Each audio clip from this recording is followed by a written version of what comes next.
How do we begin? Well, first off, I'd like to appreciate say you guys. I appreciate you guys doing this time for me. And like I said earlier, my name is Cynthia Anura, and I am a LPC intern at Anderson University. And I will be doing private practice, and I will focus in most likely substance abuse. So I will be working on my LPC as well. So I'd like to start off first about now. Dr. Kwame or Mr. Kwame does a checkup from the neck up, but like both of you guys, maybe to allow me to be familiar with you guys personally in this setting. So, are there issues that either of you have that maybe you have to do with maybe time management or maybe with some behavior issues that don't have to go as far as maybe like psychoanalysis or issues that go too deep as far as like something from your childhood. Maybe something that you might be struggling with as far as like, oh, I'm working on maybe my diet, or I'm working on trying to cut down on procrastination, or maybe trying to cut down on or start something, maybe something habitual. So, for instance, I can introduce maybe I myself am trying to work up a regimen. I like my weight now, but I would definitely like to involve something as far as maybe a new diet. So, well, I say it, but my issue is I'm not actually involving it into day will come, night will come, and then I don't actually do anything. So that's probably my issue, and I think that's maybe 2 or 3 things. Procrastination, saying one thing and not doing another, so there's an incongruence there as well. And then maybe my time management would be something as well. So to make it easier on you guys, I can maybe ask if there are some issues that either of you have maybe with time management. Express how you are with that, either good or bad. Do you think you have a healthy relationship with time management? I think I have a healthy relationship with time management, but too healthy. Is too healthy? Okay, what do you mean by that? What I mean about too healthy, my choice of drugs was cocaine. Okay. Okay, and for a long time I was on cocaine, and things that I should have done I didn't do. So when I started using cocaine, I made an outline of things that I should have done and didn't do, and it was like 3 pages of things that I needed to take care of. So I took care of all those things on those 3 pages. So all the other goals that I wanted to do, the things I wanted to do and what I wanted to accomplish out of life, it's like I'm racing, okay? Like I'm at the starting line, but I know I should have been finished many, many years ago. Now I'm going not 100 miles an hour, but I'm going 200 miles an hour to do what I should have done a long time ago.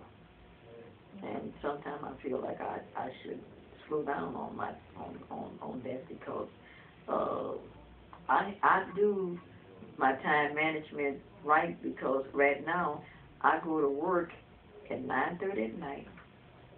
I get off at 5:30 in the morning. I have to be on my other job for 7. So I only sleep like 45 minutes before I go to my next job. But when I get off of that job, it'll be 12 o'clock. So I sleep from 1 o'clock to the time to go to the other job, so I get enough rest. And to balance my things off at home, I have my grandson and my son. I give them things to do. One have a week to cook, the other have a week to cook. One have a week to wash, and the other have a week to wash, because I don't want to burn them out on things that I should be doing inside the house. Okay, but I have to manage my time so I won't have a heart attack trying to do all the different things. And I guess maybe I have maybe like a mental issue. And what I mean by mental issue? Because in the back of my head, it just won't let me live it down that I should be further than what I am, and I'm fighting against myself. It sounds like maybe there's a disappointment. Was there something, you have an actual experience where you expected something and then it didn't turn out that way? I expected at the age of 50 not to be working anymore. I expected at the age of 50 to have other people working for me. And by me becoming addicted on drugs, that didn't happen. So I'm 60 now. And I feel like I don't have that many years to many years left, although I can't calculate how many years God planned on me to live. But I'm at a point where I know I need to finish these goals and finish it quick. Because I don't know what's going to happen to me. I don't know if I'm going to get sick or what's going to happen to me. But whatever happened to me, I want to be ready. It sounds like you're really a mental person. You definitely use your thoughts a lot. You definitely analyze a lot of things. And you definitely perceive a lot of the information that is out there analytically. So are there some times that you can describe for me where you have come and begin to analyze a situation, a moment, an experience, or an outcome, and it happened to be disappointing? What were the thoughts maybe that went through your mind at that time? Something you Well, I had one disappointment that was in a relationship that I was in for 6 years. Okay. Okay, and that kind of like blew my mind because I thought I was in the right relationship with the right person. But after the years went on and I found out this wasn't the right person because, number one, our thought process was different. What he wanted out of life was totally different from what I wanted out of life. He was satisfied with just having what he had. I was most satisfied with accomplishing more. Okay, I wasn't satisfied with what I just have or living from day to day. Okay, my thing is I do want to live from day to day, but the next day I want to make sure that I have something for the next day or the next day or the following day. Okay, I don't want to just depend. Okay, I get paid Friday, all my money going on Friday, and now I have to wait on Friday again. No, I get paid on Friday, all my bills are paid. I got extra money. Friday coming, if I don't get paid, I still have some money. How do you prevent yourself from going beyond your boundaries? What goes on through your mind that keeps yourself from going past the boundaries? Well, in the beginning, I was going over the boundaries. I was being overextended in bills and trying to get the things that I wanted out of life, the things that I needed, and the things that I wanted out of life. I was being overextended myself, and then when I realized what I was doing, I started paying all these people out and just using my money to get the things that I need first.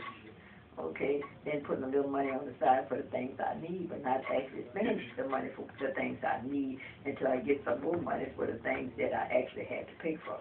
Okay. And it kind of like balanced me off where I didn't have to be stressed out. Okay. And I didn't have to live from paycheck to paycheck and I always had some money on hand. So I won't be stressed out. That's good. It sounds like you have what a lot of people don't have, which is a constraint. You have self-constraint. It took a minute though to realize that. It didn't come overnight. Okay. So that also works well in maybe your time management. You said you're healthy, but then not as far as relationships. Is that because you're actually working with someone else to be able to make something function? You mean as far as the relationship? I'm not even worried about a relationship right now. Okay. One thing I'm worried about is getting myself together, because if someone comes and they're on the same level I am and their thought process is pretty much well like mine, that's fine. Because when you get into a relationship, you must realize that person have dreams and goals too. And it's very selfish of you. But you would want all your dreams and goals to come true, and you don't concentrate on some of their goals. Okay, and vice versa. Sometimes you get in a relationship where the man, all he wants is his goals and his dreams. He don't give a hoot about yours. So you have to really get involved with a person that says, hey, look, this is what I want to do. This is what you want to do. Let's come together and try to work on both our goals. Then maybe it'll work like that. But a lot of people don't think like that. And it's hard to find a person that thinks like that. So I think I'll be single for a long time. I might date as friends, but on a true relationship, no, I don't think so. Now, the actual, in the beginning, you had some feelings and maybe some thoughts concerning, and that tied in with goals between you and that relationship. But now that it's past and it's history, your thoughts seem they're judging you today. I'm focusing on me and what I want. And what you want, okay. And what I want. Okay. And your goals now are?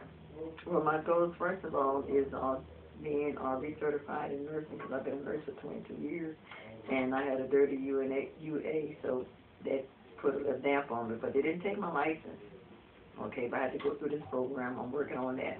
I had a janitorial business when I first came here to Dallas, and I didn't know anyone, and I had so many contracts that I couldn't keep up. So I'm doing a web page for that, and I'm doing a contract for my grandson to music, because I'm Big Mama Made Production Company.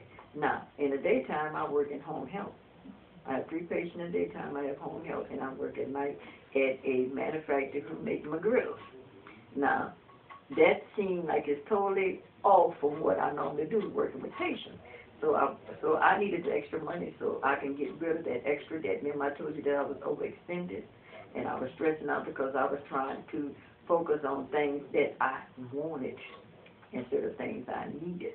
So all those things that I wanted caused bills. So I had to get this extra job to wipe it out so I wouldn't be stressed out, and I'm not stressed out. But in order working for the McGriddle, which is Pioneer Biscuit, I started out going to the temp service, making $10 an hour. They gave me a promotion for 15. Now they talk about sending me to school for 21. This is not even the job that I even want.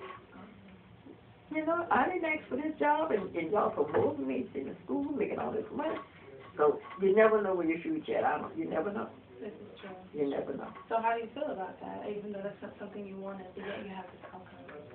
I'm not going to turn it down because I don't know what my destination is, because when you're born in the world, God already have your destination planned for you, and just because you're in one field don't mean that's where you're supposed to be. It sounds like you, even though life hits you, the negative aspects that come about the normal route of just trial and error, that if error does come up, is it a correct statement to say that you kind of have a great recovery? It sounds like you have a great resilience. Yeah, because I stayed on drugs for 13 years, and I have never went to a rehab or any other program just to get off of drugs. I went cold turkey and got myself off of drugs and didn't go back. Thank you, Jesus. Well, not by myself, correction, with God, because I had my spiritual being with me. Okay, because I used to walk and talk to him and ask him to remove that thought from my mind, remove that taste out of my mouth, to strengthen me, okay? Give me the knowledge and the wisdom to change all that. Give me the strength, Father. And he did just that. And I thank you, Jesus. I really owe it all to him, not myself, because I'm on the flesh. And flesh going to do things wrong. You know, we human. We human. And, you know, and by studying the Bible, I found out a lot of things about my flesh. Okay? I have a bad spirit and a good spirit. And now I'm working on that good spirit. That's good. As long as you're able to do that. Yeah. Now, it sounds like you have a lot of persistence in you. As you go for what it is that you want, and you change, and you leave whatever it is that you don't want. But I work by paper and pen. Everything I do from Monday to Sunday, I write it down. Everything that I need to do, I write it down. All the bills that I have to pay for 30 days, I write it down. Every pay period I make, I write it down. And I budget and I work on that particular week. And when the next week comes, I look at that, okay, well, this week I said I was going to do that, but something else came up, so I can't do that. But I don't forget about I have to do that. So I just move it on to that, but I do what's most important for this particular week. If that other part can wait, well, it won't put no stress on me, but then I do it. I work for patients every day of my life. That's how I live. That's good. It and sounds like structure. It sounds like organization. So may I ask, everything that you're telling me, does that match with everything that you're actually doing? Is there a sense of congruency there? If everything that you said, I'd measure it to, I just put a 100 here and a 0 here, as far as like what you're doing, and you say you're doing this, it was a lot. I'm peaceful. I have peace. Okay. And I've been looking for peace for a long time. And what I'm doing now, I have peace with myself. Okay. I feel good. So what is working? It sounds like a lot is working. What is working and what isn't working? What's working for me is doing what I need to do on that paper and stay focused. Okay. Yeah, stay focused. What's not working for me is things that's running through my head, or you should have did this and you should have did that, when you finish this, what you gonna do, you know, I'll be brainstorming. I do a lot of brainstorming. Brainstorming sounds good, so how is that not working for you? It'd be too much rain for me. You wouldn't imagine the things be going through my head. For instance, I got on the computer and Is it negative or is it just no, not everything's negative? tons of positive material. Yes.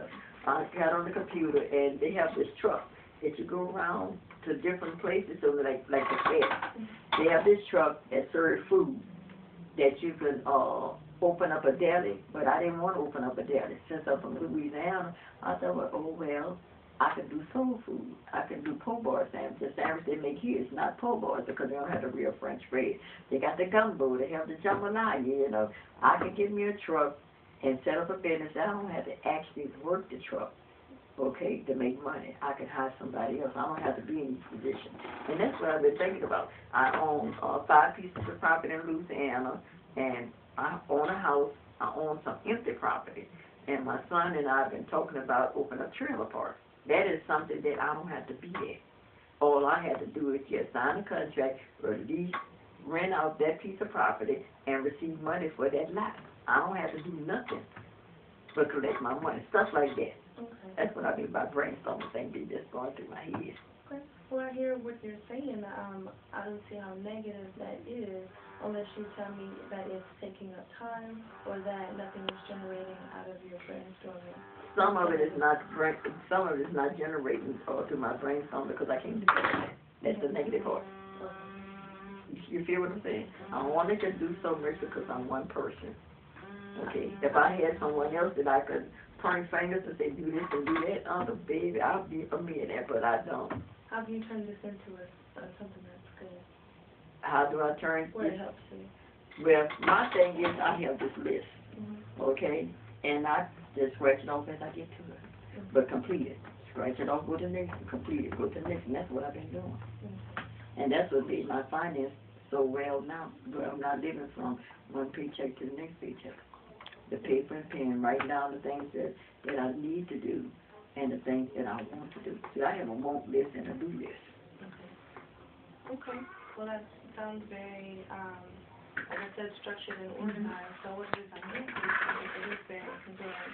So whatever it is that isn't working, if we can turn that into an actual strength, and it seems like you already have a plan, but it also seems like something that you said, I don't know if you're actually applying that to something that you're actually doing. So then that could be the first step then to actually you turning more of your weaknesses into the strength and then becoming more of an Well, one of the things I need to, I don't trust people to handle my business, and that's my weakness. I don't trust people to handle my business, and I could have opened up different options and things, but I don't trust people to handle my business. So it's like, look, if you trust I see somebody, your face getting tight. This is something very passionate about. yeah. If you trust somebody to handle your business, you know you can be at another level. But I can't do it. Is it possible? Or are you just choosing not to? Every time I trust somebody, it fails. So I don't trust somebody no more. Not to handle my business. Okay. Because you ask them to do one thing and they do something else. I just don't trust them. Okay. What's the worst case scenario if you never trust anybody from now until the end of this time? I trusted my son to handle my business with my taxes, and I wound up having to pay like $3,000 more because then I had to. It was the last day, and you have a certain day, and if you don't pay it, then somebody else pay your taxes, and you have to pay them back, and that's what happened. You know, he wanted to go, and and I'm telling him, look, this is the last day, go pay it. And you're going to wait a week later, then look the problem you caused me. It's unfortunate that was actually your son, as opposed to somebody outside of your family. But I'm sure, do you believe that there's a possibility that maybe one by one, individual by individual? Well, I don't trust nobody in my business. You don't want to trust someone to handle anything. It has failed too many times. Okay, so it's going to continue to fail. My brother, I trust my brother. I don't know. I don't want to take the chances. I'm at a level. It's going to continue to fail. If you trust people, you will continue to fail. If you can't say that, then can you say that there's a possibility that with time, within a good experience, that there's a possibility I could trust somebody with business of mine, Yeah, and it won't fail. it's a possibility that I might trust somebody and it won't fail. Okay, But that person haven't proved themselves to me. that's fine. I haven't found that person to prove themselves to me. That's fine. Until I find that person that proves themselves to me, that's when I believe. But if you're not showing me anything, I'm not going to trust you with my business. You have to show me. So all that is secondary, but what's primary, there's a possibility that in the future, that it, with the right opportunity and the right person, that I can trust somebody and it won't fail. In the future. That's the primary. Yeah. And secondary, something might happen, something might not happen. It might be 1% my fault, 100%, 99% their fault. This, that, the weather, the time, the date, there's a possibility that in the future I can trust somebody and it won't fail is the primary. Everything else is secondary, and it kind of depends on everything. So you seem to have yourself in control and as far as structure and the organization and your planning and your dedication and your attitude and your knowledge about yourself and your responses to your past experiences and how you judge on your current events. So those all seem great, with the one handicap that I've only witnessed right here, I've heard you express to me, is lack of trust for pretty much anyone. I think everyone falls under the same envelope, whether you know them or you don't. And you're right. Okay. So, but you have also taken the first step and admitted that there's a possibility. We don't know the percentage. It might be next time we'll figure out a percentage. And After that. everyone around me know I feel like that too. Okay, do you wear a sign, or do you make sure you tell everyone? No, because or? when they offer to do something, I say, no, I do it myself. Okay, so what does that do to us when we continue to enter into great relationships, but we deny everyone from the beginning the option of getting your trust? What does that do to them? What does that do to us? There's a lot that you're going to continue to hold on to, and it's probably why you have to be so structured and so organized and so focused and so in control, because you're not allowing to give anybody 1% of you, so that you don't give them the opportunity to fail you. So keep holding on all onto you. But And what do you're you right, because person? I am 60 years old, and up to today, every relationship I've been in failed, and with family members taking care of my business, Sounds like another fail. Sounds like So another when excuse. someone It might be factual. had to show me. Go ahead. When I came to Dallas, Texas, I came here and I trusted a man that was into music, and I had $18,000 trying to promote my grandson's music, and I trusted him. In 2 weeks' time, the $18,000 was gone, and him too. So yeah, I feel this way because I paid the price. So what do you mean by you paid the price? I'm the one that got the raw end of the stick. He left with my $18,000, and my grandson didn't get anything for it, and I was promoting him. In my relationship, I gave all the all. I never cheated. I worked and accumulated things, whether they got sick or out of work or whatever. I was there 100% doing everything I needed to do, and that failed too, because every relationship I ever had, they cheated, and I wasn't doing anything, and I didn't give no reason to cheat. Didn't run the street, wash, cook, did it all. Let me ask you about, there's two perspectives. It's called the locus of control. Now there's an internal and there's an external. External locus of control is I control everything that happens to me. Now everything that you get, whether good or bad, partially good, partially bad. Now there's the internal locus of control. The external is everything on the outside contributes to who, how, what, everything that you are right now. Everything it depends on other conflict, and maybe people, and then the galaxy, and then God, and then the weather, and then the earth. It took me a long time to know all that what you're talking about, because guess what? The greatest hurt in the world is the hurt that you do to yourself. Nobody can hurt you if you let it happen. Okay, so you believe that the things that happen to you are At that due time. to you. Yeah. But now you believe that things that happen to you are due to things on the outside. I won't let it happen. When I see it coming to me, I focus on me. And when I see it happen, okay, let me give you an example. Okay, the last 2 weeks I met a fella and we was talking, and now I'm focused on everything because I already have this trust issue. I don't trust no man.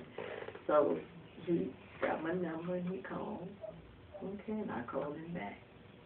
So he told me, like, yesterday, he said, I have a job to do, and when I get through doing my job, I'm going to call you.